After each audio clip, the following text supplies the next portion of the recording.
Hi, everybody. Thanks for coming back. I'm your host, Dr. Latasha Nelson. And I just want to share with you this time of year is my absolute favorite time of year. There are a lot of things that represent new beginnings to me, and I won't run down the list of them. But when I think of this time of year, I think of going into the new year and planning before you get into it so that you know exactly what you need to do to hit the ground running. And so, not only is this my favorite time of year because you get to plan for the new year, but most importantly, as part of that planning, it's a great time to reflect. So for me, reflection has several benefits. Not only do you get to sit down and intentionally think about all the things you've experienced within the last 12 months, but you also get to think about what you would do differently and what you can learn from what you've experienced. And maybe even more importantly, for the upcoming year, how you're going to use the things that you've learned in order to help you plan. And so today happens to be my birthday, and I am reflecting on some of the biggest moments that I've personally had this year. And I'm so excited to be able to share that with you. So, for those who know me personally, I am probably known as the queen of doing the most. And that's fair because I have had a lot of things going on. Specifically, this year alone, I've taken on the responsibility of being our HOA president. I've led my team through a ton of changes. And on a personal level, I experienced the loss of my older sister earlier this year. And so, before I start planning for the new year, I think it's really important to reflect on all of this and see what shakes out. So first up, one of the things I did really well, I think, in my personal opinion, this year is I really embraced just going forward and not holding back out of fear. So last year, I found myself going through all of these trainings and webinars, anything I could get my hands on to learn more about AI. And everything at that time that was being presented, in my opinion, was very theoretical. It was very much like, hey, in theory, you could do this. And these are some of the things that you should be able to do in the future with it. But nothing was practical. And I was frustrated by that. So I decided to submit a proposal to speak at a conference that I had not spoken at in 8 years. And to be fair, I had not spoken at any conference in 8 years. And so this was kind of a big deal. And at the time, it seemed like a really smart thing to do. But full transparency, the moment I hit submit, I was like, oh my gosh, what did you do and why? And so in my mind, I immediately started all the self talk. They're not going to select this topic anyways. By the time the conference is held next year, your topic will be irrelevant anyways. And you don't have anything to worry about. And so imagine my shock and surprise when I get the notification that not only had my proposal been accepted, but that what seemed like more than enough time to get ready, I would have roughly 6 months or so to gather all my thoughts, to learn as much as I could, and to package it in a way that would add value to anyone, in my mind, unfortunate enough to stumble into my session. And so, I started preparing. And as I was preparing, I shared my thoughts with other people. I reached out to people that I probably would not have ordinarily have reached out to, but this topic was so interesting to me. And I just knew it would be a game changer if I could learn how to apply it practically and not just theoretically. That I just started taking chances left and right. And as I was preparing, I started sharing the content that I was preparing with my team. And they were gracious enough to give me feedback. They felt comfortable enough with me to say, hey, this part is pretty awesome. This part, not so much. I recommend making an adjustment. And as they were sharing their feedback, I'd implement it, refine it. I'd share it with other people. And ultimately, by the time I got to the conference, not only did my content rock, but ultimately, what really stole the show is I was able to just be myself. I really fell naturally into just being the Tasha or Latasha that most people know. And it was a hit. People continued to walk up to me during the conference to say how much value they got from the information, how they were no longer kind of stuck in this space of, I think it's supposed to help, but I'm not sure how it'll actually help me in real life. And it actually created more opportunities for me. I was invited to speak at other engagements about this topic. It positioned me to be seen as a thought leader, which was amazing, especially given that this was several months later by the time the conference had occurred, and I really thought that surely people would be much further along by the time I was presenting my information. And as it turns out, my information was not only relevant, but timely. And the biggest lesson that sticks out to me in this is that if I hadn't gone for it, I'd have missed out on these opportunities. So, you know, really going for it this year was huge. So much so that I even entertained a new role in a space I'm extremely passionate about.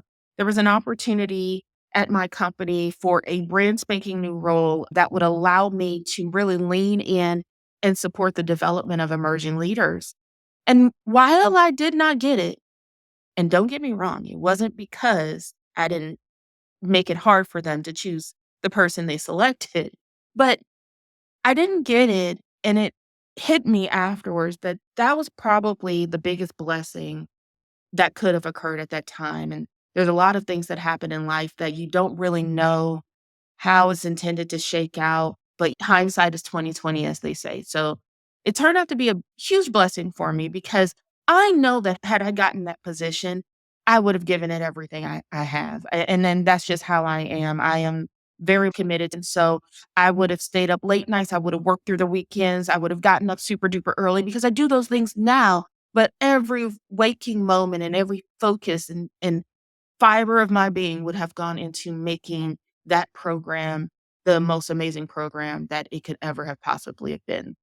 And I think about what that would have meant at the time. So I mentioned earlier that I was the HOA president this year, as well as I'm a mother and I have a team and I have all these other amazing things going on, much like many of you.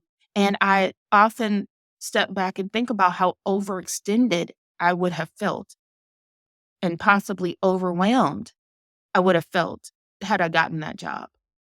And so I'm not suggesting that you shouldn't go for it, but what stands out in my head is that as part of me going for it, it got me to thinking about things that I need to consider to really know if I'm making what would be considered my best yes. Am I going for the things that would really be in my best interest to position me to help others more if it's going to be something that ultimately drains me or overwhelms me, or if it's something that I'm maybe not really ready for in that moment. Not because I'm not professionally and skill wise capable of doing the job, but am I really holistically ready for the job? And so, along with embracing the just go for it mentality, what I found is that it gets easier every time you do it.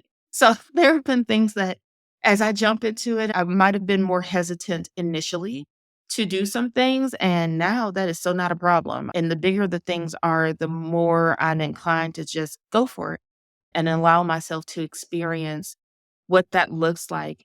Overall, I wouldn't change anything. If anything, I found that challenging myself to do more has helped me get better at making decisions and really going for it what I want, not just what seems good or enough. And so I would encourage you, don't be afraid to just go for it. No matter what happens, you're bound to get way more than you would have if you hadn't. Another big leap I took this year was starting my own business and podcast. And so I was hesitant because I really thought that I had to have everything figured out first. And that delayed me quite a bit. But I started thinking about how I work typically. And it did occur to me that I seem to be more willing to stay maybe overextended supporting someone else's dreams than I was comfortable making decisions that furthered my own. And so, the countless projects, the privilege, but added responsibility of answering phone calls from my neighbors to address matters, the things that happened to pop up that seemed to be emergency deliverables that had to happen right now. Those are things that I think most of us can relate to that I prioritized over my own personal responsibilities, sometimes in my own personal aspirations, many of the time. And so I questioned, why would I stay up late and burn the candle on both ends for someone else's dreams, but not for my own? And it reminded me of a quote that's, whether you think you can or you can't, you're right. You guys have probably heard that. And so I had to start thinking, like, what is preventing me from saying that I can do these other things as well? And I also was watching my husband who started his own podcast and furthered his own passion project. He dove headfirst into all of that.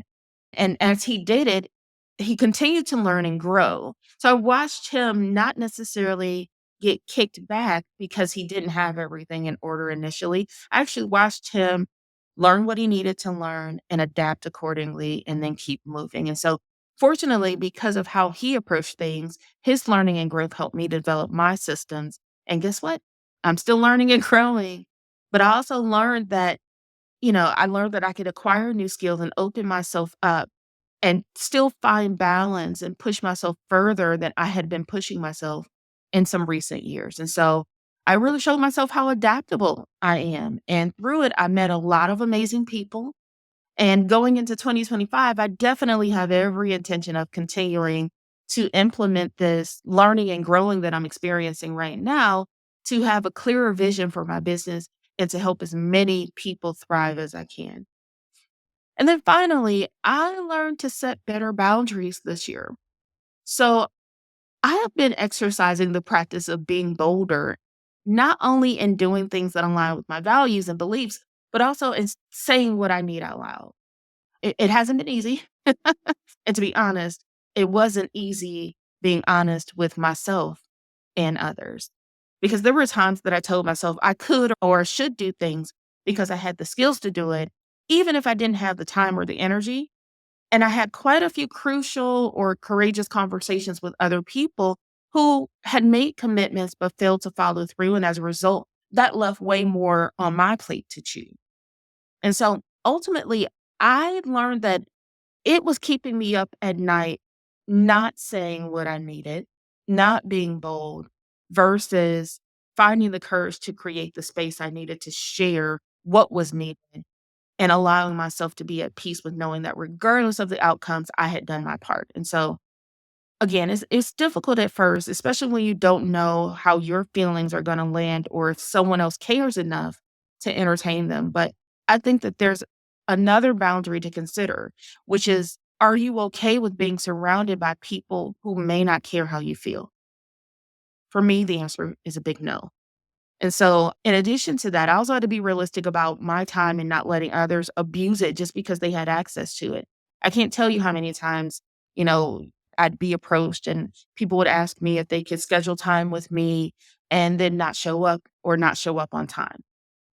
And that's an example of someone having access to my time because I've given you access to it, but someone who doesn't value it enough to honor it. And so, with the loss of my older sister this year and both my parents over the past couple of years, I've come to terms with how short life is, which is why learning to say no to even options that seem good versus those that are greater for me is a big priority for me. And being willing to walk away has also become very important to me in my continued growth and learning. Ultimately, I learned how important it is to protect my energy and my time. So, with all of that, what's next? So in 2025, I totally plan to continue being bold going forward and creating opportunities that are best aligned with my dreams and aspirations while challenging myself to push and stretch even further than before. I look forward to getting better and offering valuable content that helps you achieve your dreams too. This is my challenge to you. Take time to reflect on this past year before diving into next year. What were your wins? What would you do differently? And how can you grow? I'd love for you to share what you come up with. So connect with me and share your reflections on LinkedIn or any other social media platform. You'll be able to find me under Dr. Latasha Nelson or Latasha Nelson, PhD, or Learning Leader Lab. With that, I wish you great success for the remainder of this year and even greater impact next year. This has been Thanks for Coming Back. Please continue to learn and lead right from where you are.